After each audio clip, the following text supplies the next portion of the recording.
இவர் வந்துட்டு சசிகலாவை தூக்குறாரு. அதுக்கப்புறம் ரெட்டை தலைமைன்னு ஒண்ணு உருவாக்குறாங்க. அப்புறம் அந்த ரெட்டை தலைமை அப்படின்றதுல வந்துட்டு ஓபிஎஸ் அவர் தூக்குறாரு. அதுக்கப்புறம் இவருக்கு ஆதரவாளர்களா இருக்கக்கூடியவங்களெல்லாம் பொதுக்குழுல, மற்ற மற்ற நிர்வாக அமைப்புலலாம் ஏற்படுத்துறாரு. மற்றவங்களலாம் நீக்குறாரு. அது என்ன ஆயிடுது அப்படின்னம்னா, கட்சியில வந்துட்டு ஒரு பிளவை ஏற்படுத்திருச்சு. ஒரு அறிவிக்கப்படாத ஒரு பிளவுன்னு சொல்லலாம் இது. எப்படி அப்படின்னம்னா, அதிமுகவினுடைய பெரிய அளவுக்கான தொண்டர்களோடு நெருங்கி பழகி இருக்கக்கூடிய பல நிர்வாகிகள் விலக்கப்பட்ட போது, ம். கட்சியினுடைய பலமும் அவங்களோட சேர்ந்து போயிடுச்சு. ஓகே.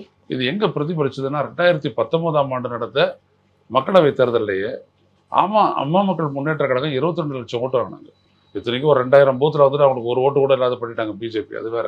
அப்போ 22 லட்சம் வாக்குகள் பெற்ற 5.5% ஓட்டு யாருடைய ஓட்டு? அதிமுக. இப்போ நடந்த மக்களவை தேர்தல் எடுத்துக்கங்க. அப்புறம் அதுக்கு முன்னாடி 2021 தேர்தலில் பார்த்தீங்கன்னா, தினகரன் வாங்கின ஓட்டு வந்துட்டு கிட்டத்தட்ட 20 தொகுதிகளில் வந்துட்டு அதிமுகவுடைய வெற்றியை பாதிச்சிருக்கு தென் மாவட்டங்களில். அதுக்கப்புறம் இப்போ மக்களவை தேர்தலை நீங்கள் பார்த்தீங்க அப்படின்னா, ஓபிஎஸ் வந்துட்டு ஒரு சுயேட்சை சின்னத்தில் நின்று அவர் 3.5 லட்சம் ஓட்டு வாங்கிட்டார். ஆனால் அஇஅதிமுக இரட்டை இலை சின்னத்தில் நின்று அந்த வேட்பாளர் வந்துட்டு வெறும் 1 லட்சம் ஓட்டு வாங்கி டெபாசிட் எடுக்கிறார்.